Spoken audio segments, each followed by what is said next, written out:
Hello and welcome. I'm so happy to see each of you today. Whether this is your first Collaborative WIM event or your 20th, please drop us a line in the chat and tell us where you're tuning in from. My name is Sarah Yao Schutzman, CFA. I'm a managing partner of Providence Heights Capital Management, a hedge fund based in Chicago. I'm also co-founder and president of Collaborative WIM and co-chair of the CFA Institute Gender Diversity Subcommittee. I'm so glad to welcome you to today's global event co-hosted by CFA Society Stamford. We're still riding the excitement from the CFA Institute live conference in Chicago last week, where we led a fireside chat alongside Sarah Maynard, Global Senior Head of Inclusion at CFA Institute. Our conversation called Creating Opportunities, Elevating Excellence sparked energizing discussions about what it truly takes to build lasting pathways for women in our industry. That energy, that sense of possibility and connection is exactly what brings us here today. Whether you're joining from Stanford or dialing in from across the globe, you are part of a growing network committed to creating opportunity and elevating excellence in investment management. So, thank you for showing up and for investing in yourself with this community. Let's get started. Here's Ariel. Welcome, everyone, and thank you for joining us today. We are hosting the Q2 Collaborative WIM virtual event, and it's my pleasure to welcome you on behalf of the Collaborative WIM team. And we're very thrilled to have as our host society, CFA Society Stamford, for our discussion, which is titled How to Join a Corporate Board in the U.S. And I am going to invite Donna Matheson, who is the Membership Engagement Chair at CFA Society Stamford, to say a few words. Thank you, Ariel. CFA Stanford's happy to be hosting today's event, and we're looking forward to hearing from the panel. Many of our members are involved in their communities and serve on non-for-profit boards. Their leadership experience and their financial careers make them strong candidates for corporate boards. We're all hoping to hear today how to take the next steps to prepare for joining a corporate board. Our members really appreciate the great content that WIM provides, and we especially like being able to access recordings when the live event doesn't fit into hectic schedules. Thank you to everyone at WIM. Back to Ariel. Thank you, Donna. Very excited to have you here today. Before we jump into the conversation, I'm just going to go over some quick housekeeping items. For those of us who have joined Collaborative WIM events in the past, I'm sure you've already opened up the chat box, and you can feel free to type messages in there. You can share where you're calling in from, and then we will share different updates and links throughout the discussion. We'd like to keep the conversation interactive, and we're going to also keep it somewhat casual. If you have questions that you'd like to ask, please put them in the chat. Myself and Adrian Hughes on the CWIM board will be monitoring that. So we will interject and ask your question if it's relevant. We will also reserve some time at the end where we invite you to also ask questions through the chat, which we're happy to share. And then we can also allow you to come off mute and ask the question yourself. So with that, I'd like to introduce our moderator for today's session, who is Monica Erickson.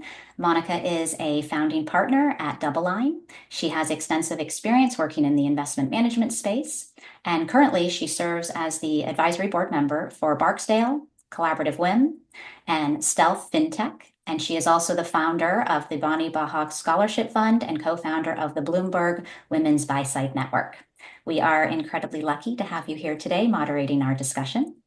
And so I'm going to turn it over to you to introduce our panelists, Liz Atley, Teresa Kong, and Heather Stillsbury, to kick off what I think will be a fascinating discussion. Thanks, Ariel. Yeah, I am super excited for today, and I want to thank the panelists for joining us. I think getting on a corporate board can be somewhat opaque, and unless you're involved in that in your normal line of work, it's often difficult to get exposure. So I think hearing from Teresa and Liz, who are both on boards, and also from Heather, who has a lot of data on women on boards and just how to get on boards, I think it's going to be hopefully a very useful conversation for all of you. Heather Spilsbury is going to kick it off. She is the CEO of 50/50 Women on Boards. Then we're going to follow it up with Liz Atlee, who is currently the chairman of the board of CWIM.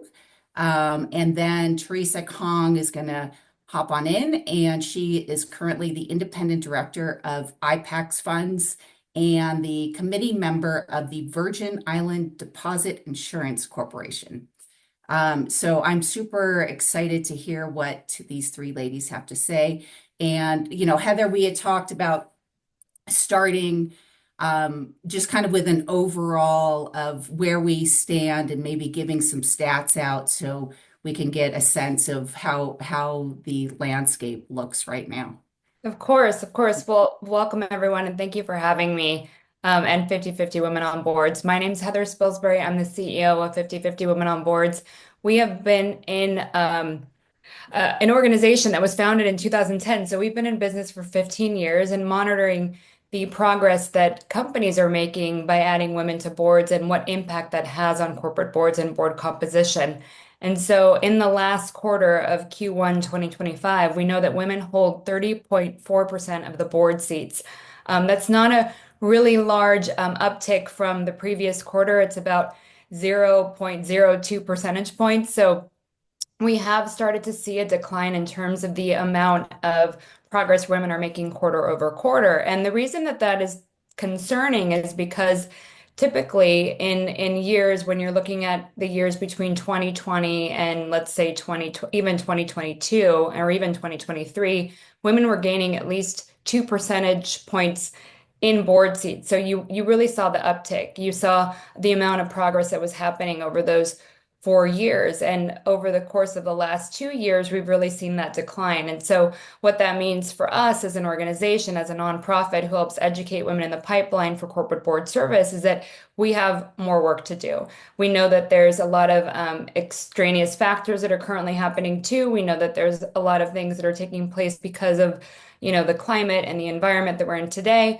But we also know that boards and companies that really understand what board diversity does for their organization is where we need to lean in. And so when we talk about board diversity, it's not about representation at this organization. We talk about it because it's a business imperative. It's good for business, right? Businesses are more profitable and productive when they have a board that's more diverse. So I share those numbers with you because I think it's important for us all to be aware that at one point we were really gaining seats, at least 2 percentage points year over year. And at this point, it's been about one or a little less over the last couple of years. So we need to continue doing the work. I also want to point out that women of color still only hold 7.7% of those seats, and that number has remained stagnant over the last year. So there's work there for us to do as an organization, but also for all of us to just be aware of what's happening in the landscape. The one thing that we also report on too is when women are in leadership, boards are more diverse. And so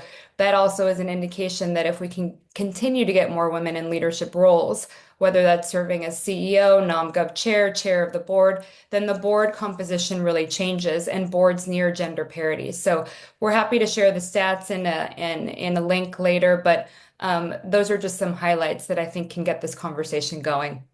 Yeah, thanks, Heather. And can you talk maybe a little bit about what your organization does and the Yeah. resources that are out there? I think that would be interesting for everyone to hear. Of course, of course. We're a nonprofit organization. We're a global organization and we're volunteer based. So we're not a membership organization, but we have board readiness workshops for women in the pipeline and for all stages of career. So whether you're just first learning about what a board opportunity is to someone who's really in their senior level line of work and maybe already participating on a nonprofit or private company board, we have courses for you that are interactive and are directed by our faculty and also corporate directors who come in and volunteer their time. And then we host events across the US and internationally in the US, of course, and then London, Toronto, Mexico City, Nairobi, and Tokyo. And these events are designed to strategically network. So we put you in situations where you are paired with your peers plus a corporate director to have a conversation about your board journey. And the reason that these events are so impactful is because most of what you're going to do in your career and also your board journey is through your network. The way that you find a board position is by one, of course, setting yourself up with the right expertise and skill set, but two, it's also letting your network know that you're looking for that opportunity. So if you are searching for a board opportunity, you need to let people in your network know, and you need to ensure that you're also meeting people in those arenas to help you get there. 80% of the board seats, public company board seats, are really secured through one's network. And so when we talk about, board composition and also changing the board landscape, it's really important for people to continue to try and network with other people that are outside of their own network to secure those board seats, which is why we launched our other initiative, which is called 50 Women to Watch for Boards. And that is an initiative where we highlight women who are really board ready, public company board ready. Teresa is one of our honorees from 2024. And again, it's to recognize women in the pipeline who are ready for corporate board service, have the skill set, have the expertise, but maybe are not connected to the right network. And so connecting them with the right network, making them more visible, and ensuring that they can move forward in their board journey. Of our 2023 cohort, 20% of the women have already secured public company board seats, so we're very proud of that. And then in addition to our events and our workshops and training women, on the demand side, we really try and work with companies and collaborate with them on how to also look at the lists that we have available. So if they're searching for a board candidate, how can we help them look at our talent too, or look outside of their own network? And of course, we do the research and we report on that on a quarterly basis. Just quickly, do you have a database where you connect people that are looking for board seats and for companies that are looking for people?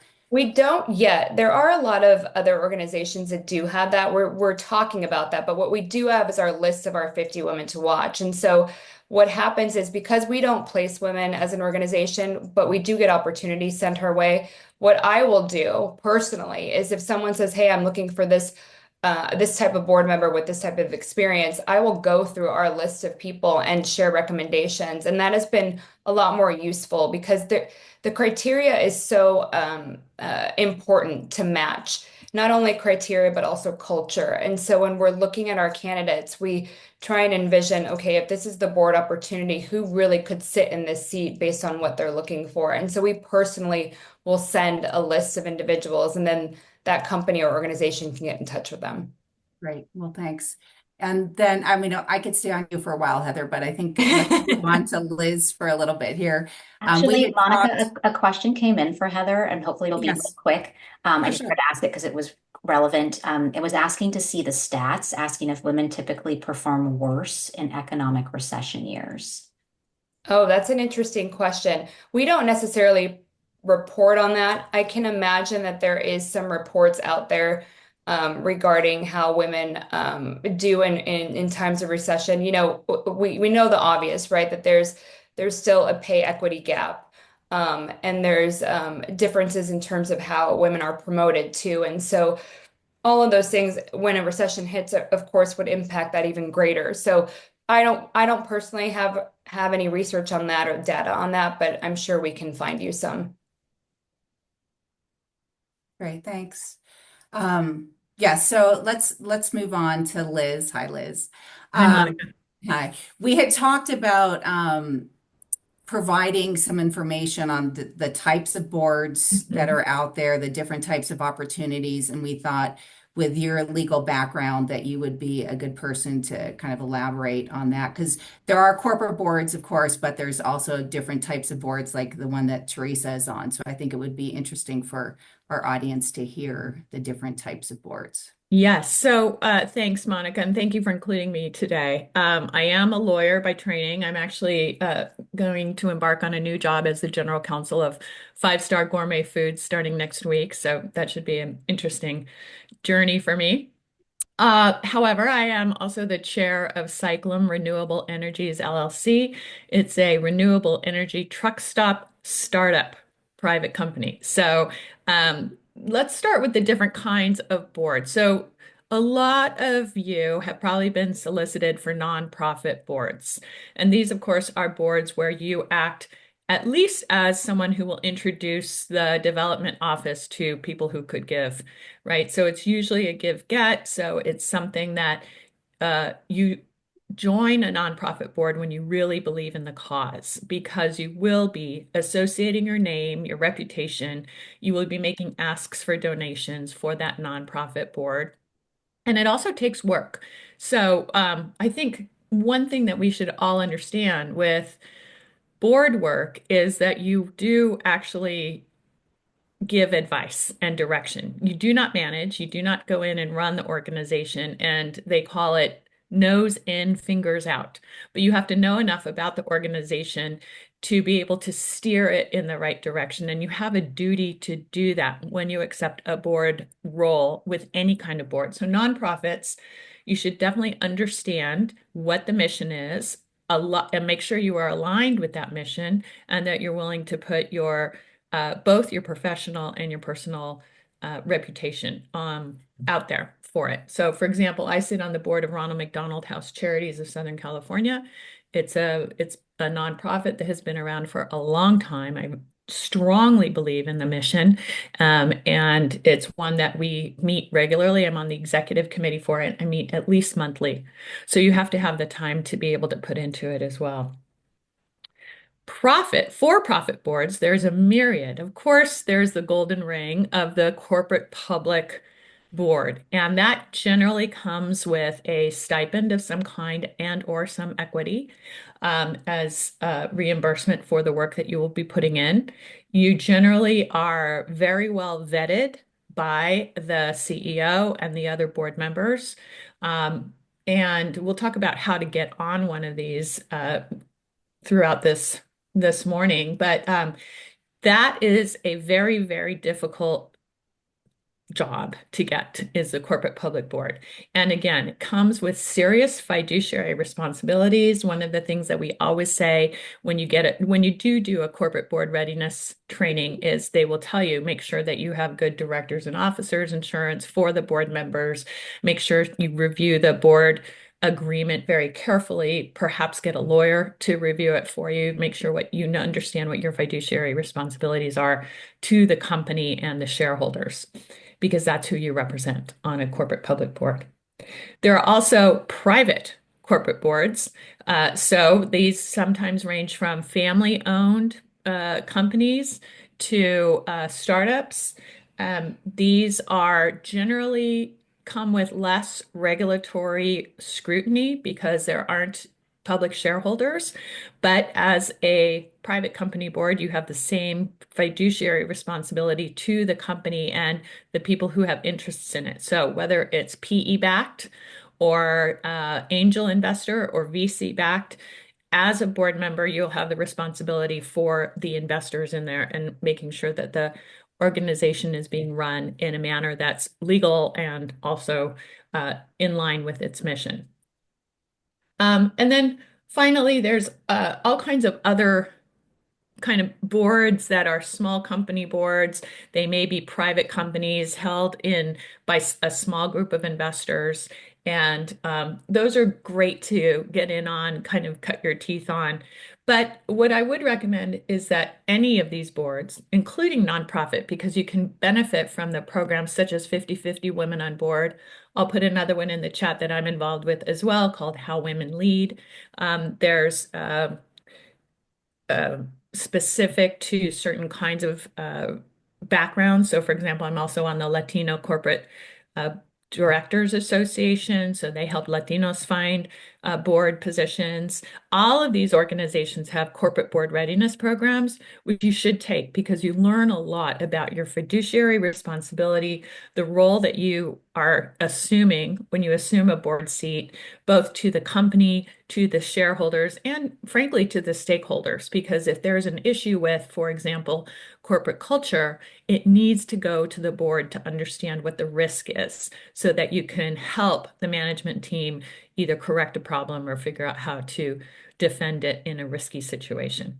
So I've talked a lot. I'll kind of leave it there and see if you have any follow-up questions or if anybody has any questions. Well, I love the nose in, fingers out. I think that's like a great way of describing what your duty is and your role is really when you're on a board.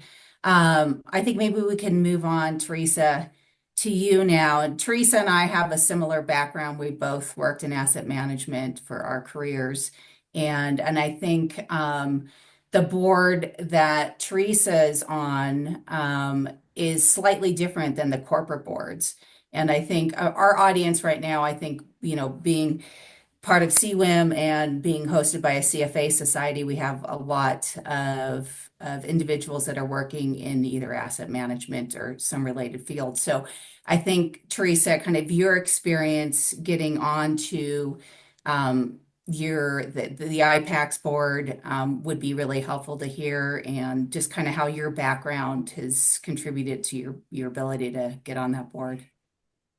Thank you so much, Monica. Good morning, good afternoon. I am so happy to be here. First, a huge shout out to Heather Spilsbury. She is our fierce leader. And having been on this board journey, I have to say that the door to opportunities is really not opened by any one person, but by our collective. And we, as a group, must all lift each other as we climb. And I don't think any organization embodies that as much as 50-50 women on boards. So I just want to mention that.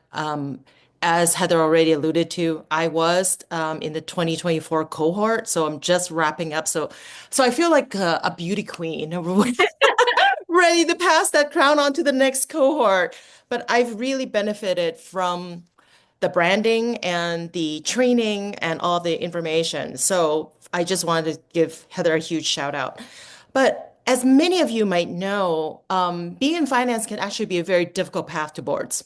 I was approached by many nonprofits. I served on many not-for-profit boards, but whenever there was a private opportunity, the answer was no from my management company because I was a named officer on publicly traded mutual funds. And I made a very conscious decision when I turned 50, just to share by way, just to know a little bit about myself. As we all know, when I turned 50, it happened to coincide with COVID, and we were all supposed to go back to the office. And I had a very dear friend who was exactly my age, who was basically my sister, came down with stage 3 breast cancer. And for me, it was just a real experience where I just saw myself looking at this planet and asking, how would I want to leave this planet? If I'm really lucky, I have 100 years and half of it is gone. And I just had this real epiphany that I needed to pursue what I really wanted to do, which was to really expand my wings and to use my many decades of experience in analyzing, managing companies to actually have a voice in terms of governance and actually have a voice in terms of how I want corporate America to look. And so that's how my journey started. I had been approached by a search firm. It's called BoardSpan. So it's actually a really wonderful organization. It's totally free, all their resources. And they approached me, and I had put my name in their database. But interestingly enough, it was another friend who interviewed for a role that BoardSpan had tapped her for. And at the end of that interview, she said, "Thank you very much. I'm honored that you interviewed me, but I'm not your gal. My friend Teresa is, because she actually checks all the boxes that you're looking for. She's fluent in investment management, she's fluent in crypto, and she's also fluent in data." And so she literally handed my plate on a silver platter. And because of that, I went through a set of interviews and I got on my first corporate board. It was a private company. And I think there are two lessons from that. First, yes, you might hear that people get their roles from headhunters. I certainly did, but was it really through a headhunter or was it really through my friend? So I just want to say that there's really no distinction here, right? The reality is if my friend had not opened that door for me, they didn't even see me, right? I was even in the database, but did not see me. And so once I had gotten that offer, I approached my firm and I said, "Look, here's what I like to do. Can you make this happen for me?" And that conversation basically led to my negotiation for retirement. So I made a very conscious effort to retire from my day job operating role so I could embark on my path to my portfolio role. And so when people ask me, what are you doing? I actually say I'm in my preferment because people say, I tell them what I'm doing, they're like, you're not retired. You're doing a lot of really fun things that you like. So now I say I'm in my preferment. So that was my path. And there's no looking back. I'm really, really happy to do what I was doing. So one thing led to another. Um, as I mentioned, I managed. So I was the head of emerging markets on the fixed income side at BlackRock for 7 years, and then I became head of fixed income at Matthews Asia. And so while I was at Matthews Asia, literally I presented to the board on a quarterly basis to talk about the macro. And so I was very close to the board members when I retired, and I asked them, what should I do?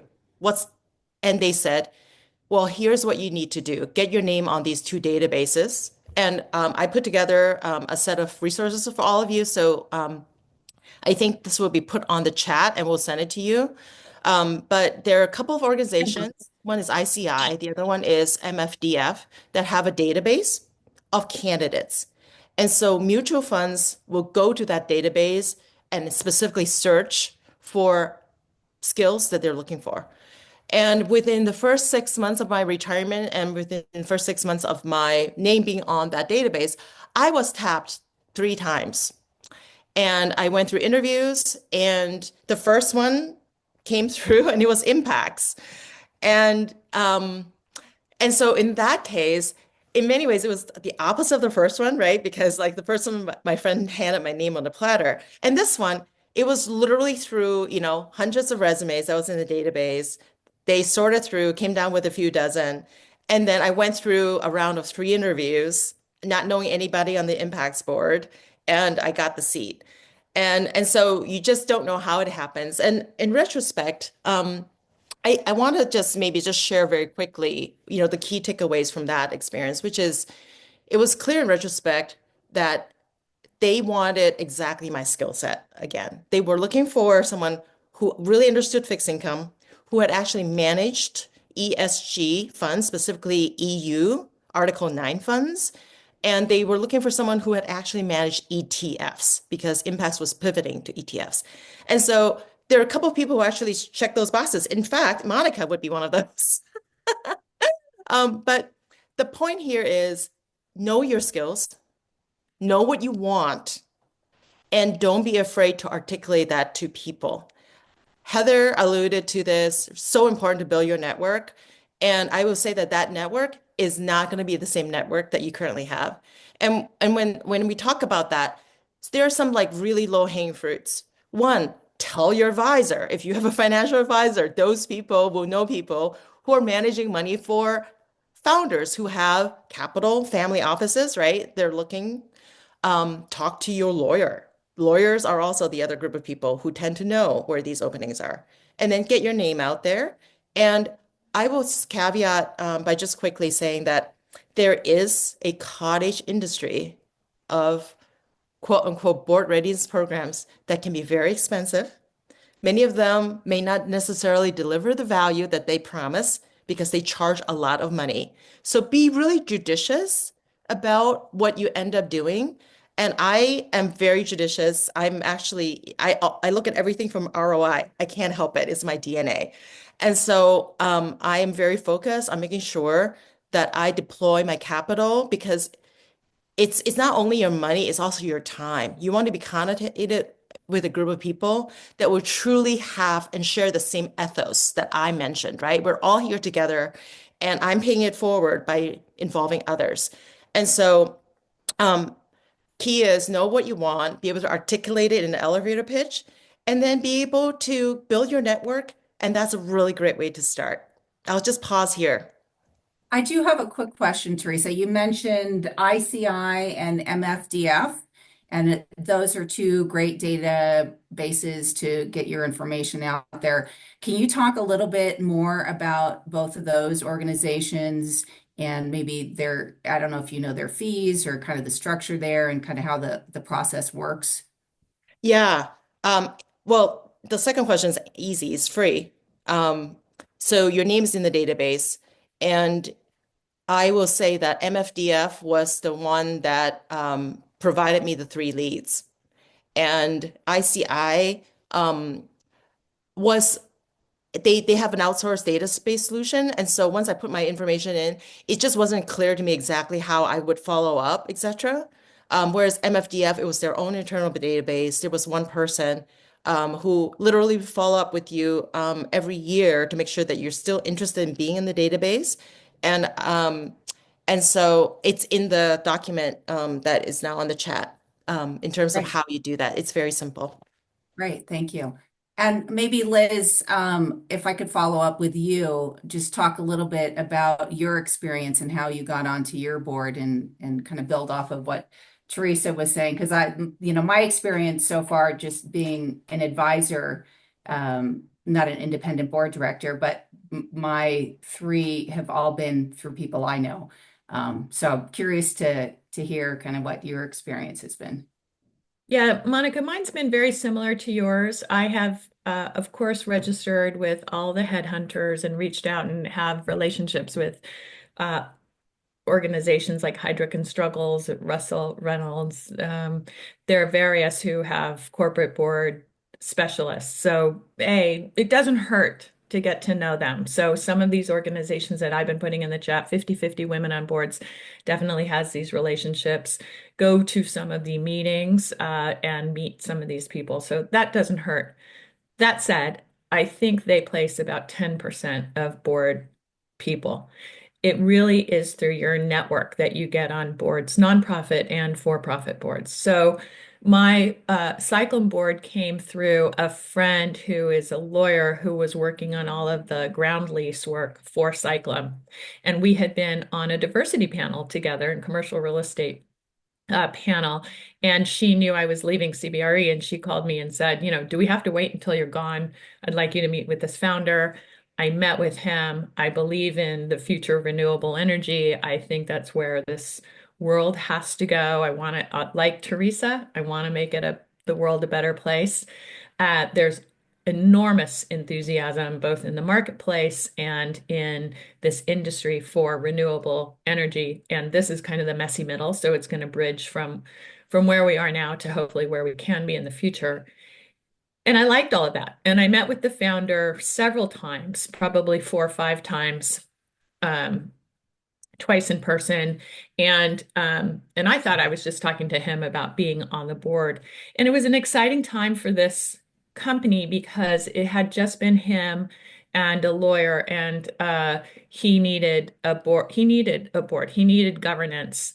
We have a partnership with Phillips 66, and Phillips wanted to make sure that CWIM was a true company. So he asked if I would be the chair, which I did. And then I have also put together all of the corporate governance documents, the NomGov charter, the audit committee charter, the code of conduct, the board agreement. So being a lawyer in this circumstance has helped in that I have consulted with outside counsel. I haven't acted as the lawyer, but I know where to start and I know how to draft this to save the company money. So it's been very exciting. I've learned a lot about cap tables, about fundraising, about tax credits, of course, it doesn't hurt that I was an ESG expert when I was at CBRE as well, and I have a petroleum background.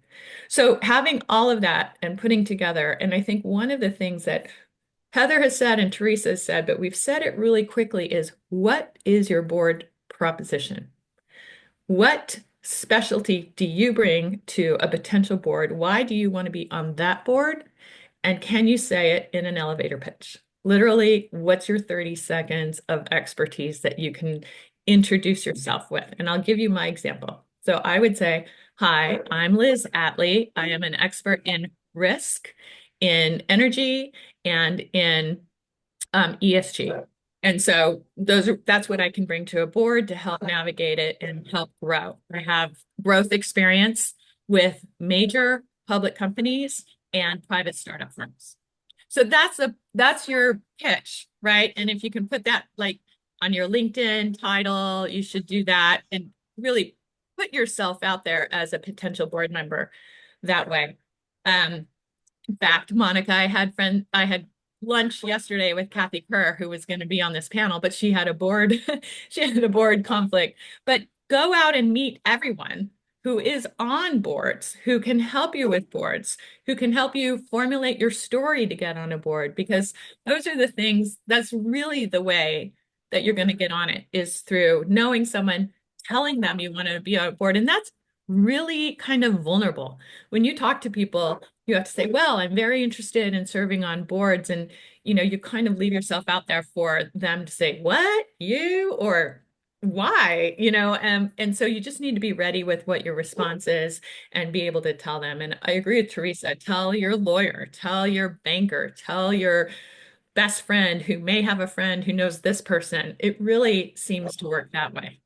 I like what I you said though too. I just want to jump in about that you don't lead with you're a lawyer. And I think that's really important. And whatever background you have, and I know a majority of you have a finance background, but it's dissecting your skill sets and making sure that you're putting that at the forefront. So you wouldn't walk in and say, I'm a lawyer. They already have a lawyer. They don't need a lawyer for their board. They need someone with the skill set and expertise to help take the company to the next level. So what have you done as a lawyer is what you pulled out of that and shared as your high impact soundbite, which is what we call it at 50/50, which is really, again, succinctly putting together what are your skill sets and expertise?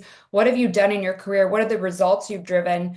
And then how do you want to apply that to boards? And if you can do that in a 30-second pitch, then people can walk away and go, I remember, Liz, I remember Teresa, I remember Monica. I know that they have these three skill sets that are for boards, and I know how they deliver on that. And that's key. I think that's where sometimes we get inundated with, sharing our whole story and our whole bio, but you have to break it down so that people can remember. And, people remember things in threes. So you just give it to them in those pieces and they can walk away and have an understanding of what you do. It's sometimes it's hard to go, how do I sum up a 30-year career in a small soundbite? But it's possible. And I think that the reason for that is one, so people can remember you, but also so you understand what value you add. And you can then feel really confident in then sharing that, which can feel awkward in the beginning. I always say it's like a pyramid scheme for yourself. You're really trying to build like your network and who you're meeting and in a positive way. And it's not just about networking. I love what Herman on our board always says. He says it's about connecting. And you're making connections, you're meeting people. And like Teresa shared earlier, the opportunity that might present itself first may not be right for you, but it may be right for someone in your network. And if you can pay it forward, you can imagine how many people are going to want to pay it forward back to you. So it's like the dividends are there, right? So when you're connecting and making these connections, yes, opportunities arise. Yes, it might not be right for you. Who else can you recommend? And then keep going. But it is important to tell people. It's important to tell your senior leadership, as we mentioned before, anybody in your network, like lawyers or advisors, et cetera. If you are also supporting the board in any way and you can connect with any of the board members that sit at your company, that's also a great way to put it out there.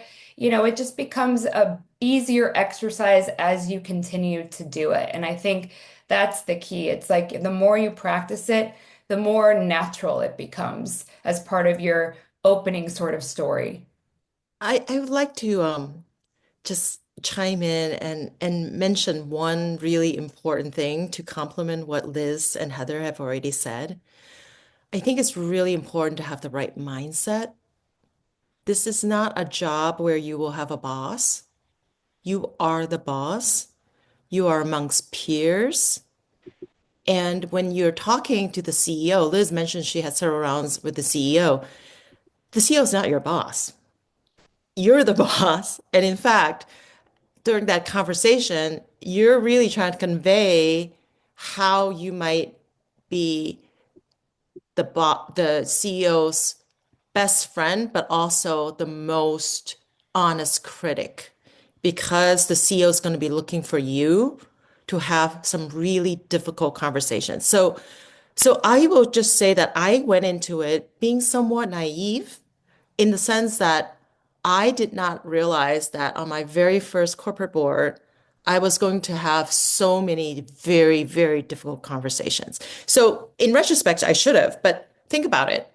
Only the toughest issues bubble up to the board. Mm-hmm. Okay. We're talking lawsuits, SEC, major resignations, potential M&A, right? Like the full thing. And and then with startups, if you're doing anything that has a company that has a big financial component, and many of you will probably start there, right? There's issues with the runway, like how are they going to raise the next round? Understanding capital structure. So that's my secret sauce, my superpower is really understand capital structure and how money can be the enabler, and really understanding how to source the money, how to deploy the money, and M&A. So I had to deal with a lot of these types of issues from the get-go. Number one. Number two, I'll say this, not to scare you, but I think it's something to really think about.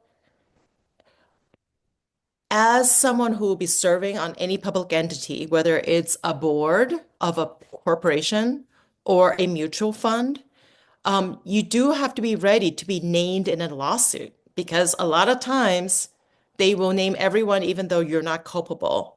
And that may be very difficult to explain to your husband or to your spouse or to your partner or to your kids, right? So, so the reality is that this is not something that is all strawberries and cream, right? I think a lot of people imagine these, people they're sitting on boards. I don't even use the word sit because I use the word serve because you're not just sitting there. It truly is a service you're getting in our cases, right? In for profit, you're getting paid. You're being compensated to take on these risks. And don't be naive about the types of risks that you might be taking on. And that's where, you have to understand all of the D&O insurance and where the entity is incorporated so that you can actually understand Delaware law and the potential liabilities. So I'll just pause here for a second because I unloaded a lot in terms of having the right mindset and also understanding going into it with your eyes wide open.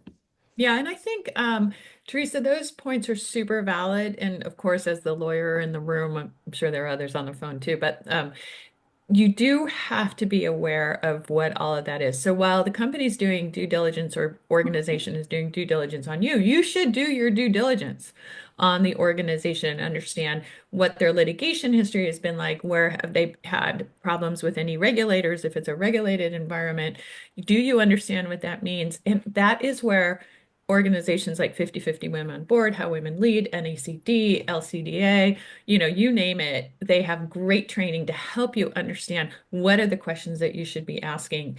And if anyone gets offended at you asking those questions, you don't want to be on that board, right? So the other place that you can look is often many of us come from universities that have board readiness programs. Those generally I have found are more expensive, and really what you're paying for is the connection. So I think Stanford has one, Harvard has one, I know Yale has one. So you can look at those as well, but those generally tend to be in the tens of thousands of dollars. Again, I don't know what the connections would be, or if you have to apply to get into those. But these other ones that I've talked about are very, very good board readiness programs, and they will help you understand what that landscape looks like, both for private companies, PE-backed companies, VC companies, and public companies. Yeah, and just really quickly, what do you think the best way to mitigate all this risk is? Does the insurance, D&O insurance cover that? Or, I mean, obviously doing your due diligence is part of it, but do you have any thoughts on that either? Well, your agreement should, cover it. So you get things like indemnification from the company should you have to be a witness or provide any information to an investigative organization or be involved in a lawsuit. So you need indemnification.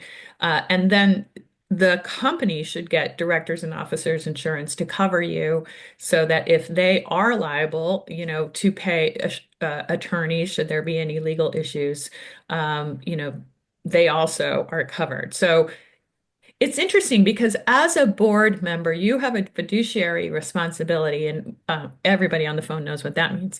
A fiduciary responsibility to the company and to the shareholders, right? So everything that you do needs to be to improve and maintain the value of the company.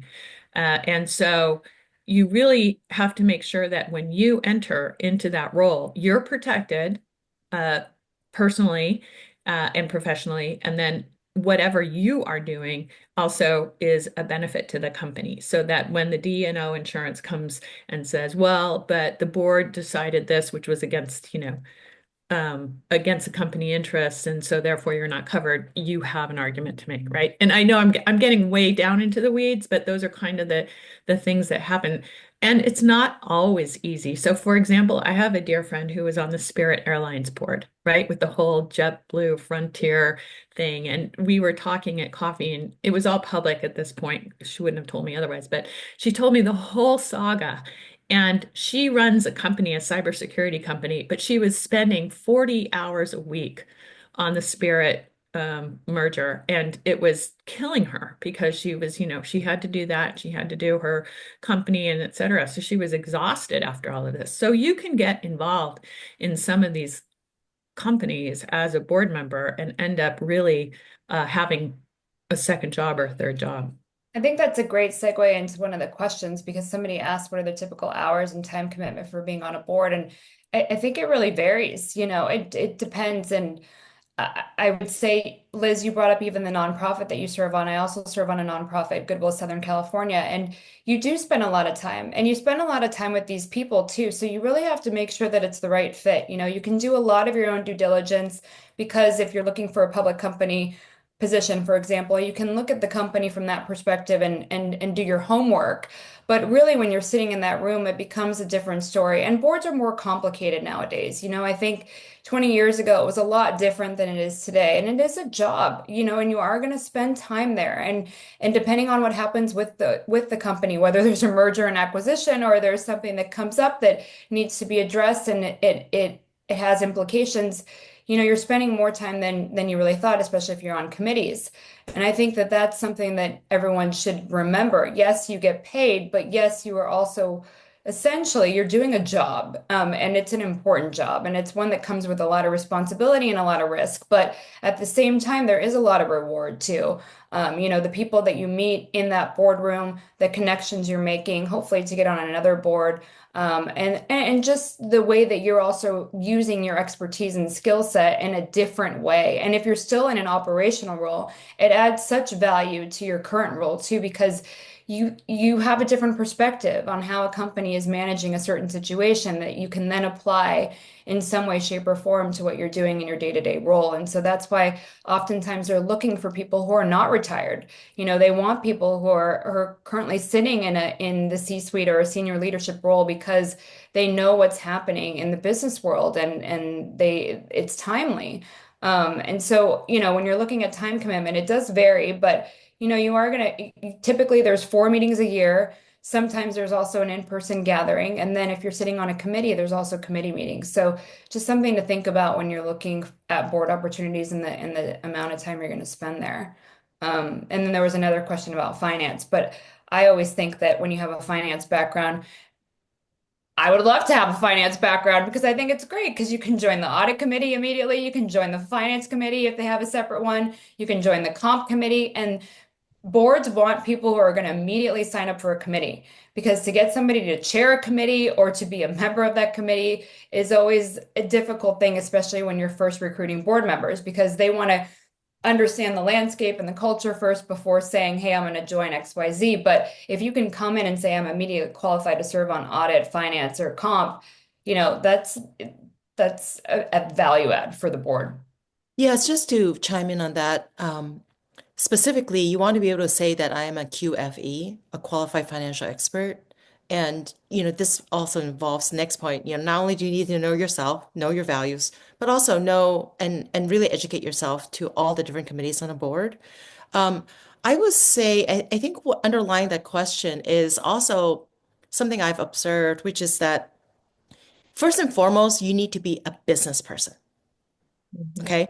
So, I'm sure many of you have served on committees, management committees where they go around the room and, ask the ops person, ask the finance person, legal person, they just chime in on their field. First and foremost, when you're on the board, you are there for the overall business. That's your top hat. Your second hat is your domain functional expertise. So for all of us here who might be in a finance role, I think that might be a foot in the door, and that's where you will fit from a committee perspective, as Heather alluded to. I think it's really important to be able to show and be able to speak to your business acumen.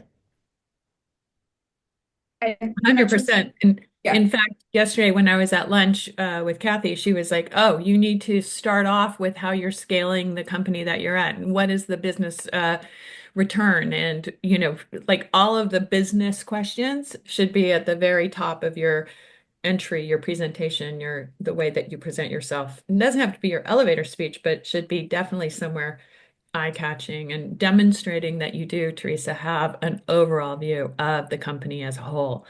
100%. And I was also going to say that there are other kind of organizations that will help you once you're in the role, or I think also aspirationally. So there are like the big four. They have, if you work with them at all, KPMG, PwC, EY, they have board readiness programs. They have board issues. So like, cyber and AI are huge board issues. What do you do with the company with those? Or, should you have a chief risk officer or should you have a risk committee on the board? So things like that, they're publications that you can sign up for. And if you work with them or know anyone there, they're very generous with giving that information. Yeah, I agree. I was going to say a couple of things, and I know we're going to have to wrap it up shortly, but one of the things, Liz, I was thinking about with your elevator pitch and something that when I was putting my resume together, a board resume is so totally different from a regular resume. Just like one little bullet point there, and I learned that as I was doing it. And Kathy, the woman who you met yesterday, was really helped me in putting that together. But I think also, for people that are not on boards and don't have the opportunity to sit in on board meetings like you did, Teresa, when you're making presentations, so you got a sense of, kind of how the board operates. If you can do it shortly, because I think we have about 5 minutes left, can you just talk a little bit about like what does a board meeting look like when you're sitting in there? Eh, Teresa or Liz or Heather, if you, the I'm nonprofit. happy to chime in. So I Yeah. think a really good place to start is all in my document is go to BoardSpan, and it'll give you all the resources. They have a big library to understand all the different committees. Um, Typically, maybe just stepping back in terms of a board meeting, I just want to underscore what Liz said about fiduciary duty. It can be divided into the duty of care and duty of loyalty, and really understanding what that means. That means putting the client above you. So, you cannot be, I mean, this is insider trading. I mean, like if you have information, right, you have to make sure that you're not trading on it. And these are, obviously 101, but it also means it's another way to mitigate the risks that we have alluded to. But in terms of like what happens in the boardroom, um, typically, the chair of all the different committees set the agendas well beforehand. So good boards will have all of these documents sent to you 2 weeks in advance, and you would basically look at the agenda and look at all the materials beforehand to make sure that you know what questions to ask. Because the way I look at it is, in any board meeting, I want to ask 5 questions, like throughout the 2 days, typically. 5 really important questions, no more, because it's all about the quality of those questions and being very judicious, because you want to make sure that it's leading them to a critical business opportunity or risk. And then the meetings themselves, I'll just speak, from my mutual fund experience. Um, I really, really think that it's important to understand that you're in a room of peers, and again, the mindset of how do you project the gravitas, but also know that you're on the same side of the table and you're not doing it in the way that uh, being antagonistic, I think is really, really important. And then last but not least, there's always at the end a postmortem, an executive meeting where management is typically not in the room. And then we follow up, and then there could be many follow-ups with working groups, with several committees, etc. Yeah, I would just chime in and say, the board meeting is set, the agenda is set by what the CEO and the board think are important. And I was always trained when I gave presentations to the audit committee, have everything you need on one page so that it goes into the board book in one page. And sometimes, the type would be teeny tiny, but, you would have it there. I would, as Teresa said at the start, only the big problems go to the board. You're in management. If you're in management, you should be able to handle that. And only the big deals go to the board so that they can delve into it and try to give you some idea of how to fix it, right? They're not going to fix it for you. Well, in extreme circumstances. But the board meeting is generally what are the high level topics that the board can either should know by law. There's a lot that they need to know, company culture. You want them to know because this board has very high level expertise and you need some help and direction.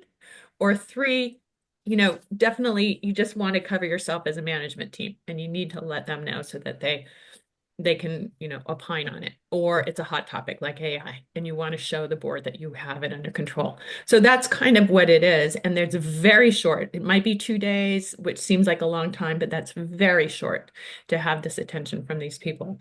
So you want to be concise, you want to be direct, and on the board, you want to be prepared. You want to have done your reading ahead of time.